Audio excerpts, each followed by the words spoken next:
कि बड़े भैया को ढूंढ के लाओगे तो आना, नहीं तो मत आना। इस प्रकार से जो है दोनों भैया माता पिता से आशीर्वाद लेके घर से निकलते हैं और गोटुल में जा कर के गुरुदेव से कहते हैं सेवा जोहार गुरुजी। बोले हमारे भीमाल पेन भैया अभी तक घर नहीं पहुँचे हैं, कहाँ मिलेंगे? तो मैंने कहा भीमाल पेन भैया मुझे बता के नहीं गए हैं, कहाँ गए हैं आप ही पता करो, जाओ गांव में। तो उन्हें बताने का मना किया था कि मेरे माता पिता या मेरे छोटे बहन भाई आए तो उन्हें यह मत बताना कि मैं कहाँ गया हूँ। दोनों भैया जैसे ही गांव में जाते हैं तो उनको देख करके गांव के लोग भीमाल पेन ताना सेवा जोहार बजरंगबली की जय जयकार इस प्रकार से बोलते हैं।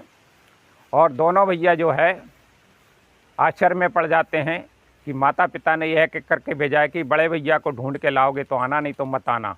तो दोनों भैया वचन को पूरा करने के लिए जिस गांव में जाते वहीं जय जयकार हो रही है और कोई बताने को तैयार नहीं है। तो उन्होंने भी यह निर्णय लिया कि यदि हम घर जाते हैं तो माता पिता डांटेंगे, इसलिए उन्होंने भी यह निर्णय लिया कि हम भी कोई ऐसा कार्य करते हैं जैसे बड़े भैया ने जो कार्य किए हैं उनकी जय जयकार हो रही है, इसी प्रकार से हमारी भी जय जयकार हो। तो दोनों भैयों ने क्या किया, एक भाई ने जो है एक गांव से दूसरे गांव जाने के लिए रास्ते बनाए और इसी प्रकार से दूसरे भाई ने जो है गांव बसाने का कार्य किया। और वही दोनों भाई जो है एक गांव से दूसरे गांव, दूसरे गांव से तीसरे गांव, तीसरे गांव से चौथे गांव, चौथे गांव से पांचवें गांव, इस प्रकार से ये दोनों भाई भी नहीं लौटे। एक सप्ताह बीतता है। हमारे भीमाल पेन भैया एक दिन में 5 गांव में अपना ठाना स्थान बनाते थे और 6वें गांव में विश्राम करते थे। इसी प्रकार से दोनों भाई जाटवा और केशव जो है भी नहीं लौटे। एक सप्ताह बीत जाने के बाद फिर माता पिता कहते हैं तीसरे नंबर के भाई और चौथे नंबर के भाई के नाम, जिनका नाम था हिरबा और बाना। हिरबा और बाना जिसे हिंदी में नल और नील कहा गया है, ये दोनों भाई जो है माता पिता से आशीर्वाद लेते हैं और उनसे माता पिता कहते कि जाओ रे, बड़े भैया को ढूंढने गए तो मंझले और संजले नहीं आए, तुम भी घर पता करो जाओ। तो जी पिताजी करके आशीर्वाद लेते हैं और शर्त वही रखते हैं कि बड़े भैया को ढूंढ के लाओगे तो आना, नहीं तो मत आना। इस प्रकार से जो है दोनों भैया जो है आशीर्वाद लेकर के सीधे गांव में जाते हैं और जैसे ही गांव में पहुंचते हैं तो तीनों भैया की जय जयकार होती है। भीमाल पेनताना सेवा जोहार, जाटव केशवाना सेवा जोहार। इस प्रकार से दोनों भैया जो है आश्चर्य में पड़ जाते हैं कि हमारे तीनों भाई दिख नहीं रहे हैं और इनकी जय जयकार हो रही है। ज़रूर कोई इन्होंने ऐसे कार्य किए हैं इसलिए इनकी जय जयकार हो रही है। और कोई बताने को भी तैयार नहीं है कि हमारे मंझले भैया, बड़े भैया, मंझले भैया, संजले भैया कहाँ गए हैं। तो ये भी आश्चर्य में पड़ गए और इन्होंने भी निर्णय लिया कि हम भी कोई ऐसा कार्य करते हैं जैसे तीनों भैयों की जय जयकार हो रही है ऐसी हमारी भी हो।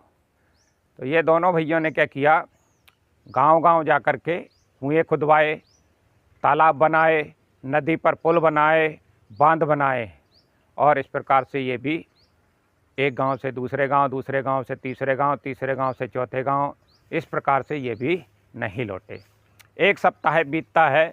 फिर माता पिता कहते हैं 6वें नंबर के भाई और 7वें नंबर के भाई, जिनका नाम था खीला और मठवा और गोंडी भाषा में कहते हैं भाजी और मुकोसा, ये दोनों भाई भी जो है माता पिता कहते हैं जाओ रे, तुम्हारे बड़े भैया को ढूंढने गए तो चारों भैया नहीं लौटे, अब तुम दोनों ही बचे हो। बोले जी पिताजी। माता पिता से आशीर्वाद लेते हैं और सीधे, और माता पिता यह शर्त रखते हैं कि बड़े भैया को ढूंढ के लाओगे तो आना, नहीं तो मत आना। इस प्रकार से दोनों भैया जो है गांव में जाते हैं तो पांचों भैयों की जय जयकार सुनते हैं। भीमाल पेनताना सेवा जोहार, जाटव केशव ना सेवा जोहार, हिरबा बाना ना सेवा जोहार। पांचों भैयों की जय जयकार सुन करके वह आश्चर्य में पड़ जाते हैं और सोचने लगते हैं कि ज़रूर इन्होंने कोई ऐसे कार्य किए हैं इसलिए इनकी जय जयकार हो रही है। और माता पिता ने यह कह करके भेजा है कि बड़े भैया को ढूंढ के लाओगे तो आना, नहीं तो मत आना। इस प्रकार से दोनों भाई भी निर्णय लेते हैं कि हम भी कोई ऐसा कार्य करते हैं जिससे हमारी भी जय जयकार हो। तो ये दोनों भाइयों ने क्या किया, हल बख्तर बनाए और कृषि कार्य को जन्म दिया। खेती कैसे करते हैं, खेती को कैसे उपजाऊ बनाते हैं, जंगल काट करके उपजाऊ ज़मीन को कैसे बनाते हैं। तो उन्होंने खेती को उपजाऊ बनाना, बखरना और अनाज को कैसे बोते हैं, इस प्रकार से कृषि कार्य को इन्होंने जन्म दिया। वो भी एक गांव से दूसरे गांव, दूसरे गांव से तीसरे गांव, तीसरे गांव से चौथे गांव, चौथे गांव से पांचवें गांव, इस प्रकार से ये भी नहीं लौटे। एक सप्ताह बीतता है तो पांचों बहनें में से बड़े भैया को ढूंढने 6 भैया गए, लौटे नहीं। तो पांचों बहनों में से 2 बड़ी बहनें, जिनका नाम था पंडरी दाई और पुंगार दाई, पंडरी दाई कहती है, पिताश्री बड़े भैया को ढूंढने गए तो 6 भैया नहीं लौटे, हम भी घर से निकलना चाहते हैं, हम भी पता करना चाहते हैं कि जो गए हैं वो लौटे ही नहीं, इसलिए हम भी जाना चाहते हैं। तो माता पिता यह कहते हैं कि बेटा जा तो रही हो, लेकिन बड़े भैया को ढूंढ के लाओगी तो आना, नहीं तो मत आना। इस प्रकार के दोनों बहनों ने जो है माता पिता का आशीर्वाद लिया और वो भी गांव की ओर निकल गई। जैसे ही गांव में पहुंचती हैं तो सातों भैयों की जय जयकार सुनती हैं। सातों भैया भीमाल पेंता ना सेवा जोहार, जाटो केशव ना सेवा जोहार, हिरबा बाना ना सेवा जोहार, खीला मुटवा ना सेवा जोहार, इस प्रकार से सातों भैयों की जय जयकार सुनती हैं और सोच में पड़ जाती हैं कि बड़े सातों भैयों की जय जयकार हो रही है, ज़रूर इन्होंने कोई अच्छे कार्य किए हैं इसलिए इनकी जय जयकार हो रही है। तो हम भी कोई ऐसा कार्य करते हैं जिससे हमारी भी जय जयकार हो। तो इन दोनों बहनों ने क्या किया कि एक बहन ने जो है मिट्टी को सान सान करके बिना ईंट की दीवार बनाने का काम किया और दूसरे नंबर की बहन ने जो है 10-10 फीट के बांस काट करके सागौन के पत्ते से छरपट्टी बनाने का काम किया, यानी मकान, घास फूस की झोपड़ी बनाने का काम किया, जिसमें आज भी हमारे देवी देवता का पेन झोपड़ी स्थल है।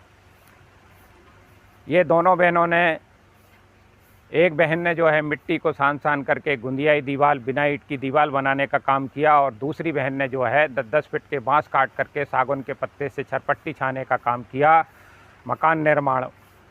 ऐसे ही वो एक गांव से दूसरे गांव, दूसरे गांव से तीसरे गांव, तीसरे गांव से चौथे गांव, चौथे गांव से पांचवें गांव, इस प्रकार से वह भी नहीं लौटी। अब एक सप्ताह बीत जाता है, फिर जो है तीसरे नंबर की बहन और चौथे नंबर की बहन, जिनका नाम था कुशार दाई मुंगूर दाई, कुशार दाई मुंगूर दाई माता पिता से ज़बरदस्ती कहती हैं कि बड़े भैया को ढूंढने गए तो 6 भैया नहीं लौटे, दोनों बड़ी बहनें नहीं लौटी, हम भी घर से निकलना चाहते हैं, हम भी पता करना चाहते हैं, जो जा रहे हैं वो लौटे ही नहीं रहे हैं। तो माता पिता कहते हैं ठीक है बेटा, तुम जा तो रही हो, लेकिन बड़े भैया को ढूंढ के लाओगी तो आना, नहीं तो मत आना। इस प्रकार से ये शर्त रख करके वो भी आशीर्वाद लेकर के गांव में जाती हैं। जैसे ही गांव में पहुंचती हैं तो सातों भैयों की जय जयकार, दोनों बड़ी बहनों की जय जयकार सुनती हैं और वह भी निर्णय लेती हैं कि ज़रूर इन्होंने कोई अच्छे कार्य किए हैं इसलिए इनकी जय जयकार हो रही है, हम भी कोई ऐसा कार्य करते हैं जिससे हमारी भी जय जयकार हो।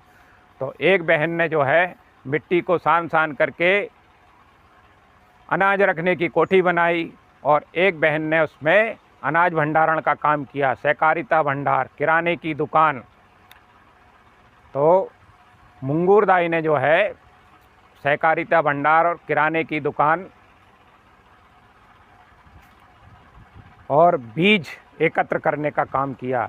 जब खेती करने के लिए अनाज खेत में बोते हैं तो बीज भी यह सहकारिता भंडार में से बीज बोने के लिए देती थी। इस प्रकार से हमारी तीसरे नंबर की बहन, चौथे नंबर की बहन, एक बहन ने जो है मिट्टी को सान सान करके अनाज रखने की कोठी बनाई, दूसरी बहन ने जो है सहकारिता भंडार, किराने की दुकान जैसे किसी के पास एक पाई अनाज लेके पहुंचते, बहन मेरे को घर में खाने के लिए तेल नहीं है, नॉन मिर्ची नहीं है, तो एक पाई अनाज उस कोठी में डालेगी, उसके बदले में वो तेल तम्बाकू नॉन मिर्ची की व्यवस्था करेगी। इस प्रकार से सृष्टि संचालन के लिए चौथे नंबर की बहन ने जो है किराने की दुकान, सहकारिता भंडार आदि का कार्य किया। और वह भी दोनों बहनें जो एक गांव से दूसरे गांव, दूसरे गांव से तीसरे गांव, तीसरे गांव से चौथे गांव, इस प्रकार से जो है दोनों बहनें जो है नहीं लौटी। अब सबसे छोटी बहन खेड़ापति खेरोदाई मुंद मुंद मुस्कराते हुए माता पिता से कहती कि पिताश्री, बड़े भैया को ढूंढने गए तो 6 भैया नहीं लौटे, 4 बड़ी बहनें नहीं लौटी हैं, मैं भी घर से निकलना चाहती हूँ, मैं भी पता करना चाहती हूँ। इस प्रकार से ये देवी जो है निकलने के लिए आशीर्वाद लेती है, तो उनकी 8 सहेलियाँ गांव से उसके साथ चलने को तैयार हो जाती है और कि बहन हम भी साथ में चलेंगे। इस प्रकार से ये 9 देवियाँ कही गई है। जैसे ही वह घर से निकलती हैं तो घर से निकल करके गांव के खेत की मेड़ पर पैर रखती हैं तो 7 भैयों की गूंज कान में सुनाई देने लगती है कि मेरे बड़े भैया ने ये किया, मंझले भैया ने ये किया, संजले भैया ने ये किया, बिछले भैया ने ये किया। इस प्रकार से 7 भैयों के बारे में बताने लगी और 4 बहनों के बारे में जिन्होंने क्या कार्य किए। और यह सब खेड़ापति खेरोदाई को मालूम था और वह अपने लोगों को कहने लगी कि मेरे 7 भैयों ने जो कार्य किए हैं, 4 बहनें ने जो कार्य किए हैं, उनसे मैं अलग कार्य करूंगी। इस प्रकार से खेड़ापति खेरोदाई गांव के नज़दीक पहुंच करके कहने लगी कि मैं गांव के बाहर बस करके गांव के लिए कार्य करूंगी और हर खेड़े मेले में बस करके वह आयुर्वेदिक दवाइयों से औषधि उपचार करने लगी, जिससे हमारे गांव के लोग कभी बीमार होते हैं, बुखार आता है, हाथ पैर दर्द करते हैं, ठंड दे के बुखार आता है तो मैया के पास जाते कि हे मैया मेरे को बुखार आ रहा है, ठंड दे करके बुखार आ रहा है, हाथ पैर के जोड़ों में दर्द हो रहा है। इस प्रकार से वो दोनों बहनें जो है खेड़ापति खेरोदाई जड़ी बूटियाँ, कुछ पेड़ों के पत्ते दे करके कहती है कि इसका चाय जैसा ओटा बना के पी लेना, आपका बुखार भी ठीक हो जाएगा और हाथ पैर के जोड़ों के दर्द भी ठीक हो जाएंगे। इसलिए खेड़ापति खेरोदाई को शीतला माता भी कहा जाता है। और अक्टूबर नवंबर माह की नवरात्रि में 9 नीम की पूजा होती है। हम लोग मिट्टी की मूर्ति की पूजा नहीं करते हैं। 9 देवियों के नाम से 9 नीमों की पूजा होती है। और हमारी खेड़ापति खेरोदाई का 5 दिन बाद घट ज्योति कलश जला करके उनकी पूजा करते हैं। और दशहरे के दिन हमारे पूरे गांव में जहां भी देवधामी का स्थल होता है उसको छाप छूप करके लीप पोत करके हम दशहरे के दिन सीधा चढ़ाते हैं, कढ़ाव करते हैं और हमारे गोगोपेन पूजा करते हैं। इस प्रकार से हमारे 7 भाइयों का वर्णन, 5 बहनों का वर्णन का विस्तार हुआ है। और हर गांव के खेड़े मेले पे इनका पूरा वर्णन मिलता है, जिन्होंने गांव-गांव जा कर के सृष्टि निर्माण में सबसे पहले कार्य किया है। जय सेवा, जय बड़ादेव, जय गोंडवाना।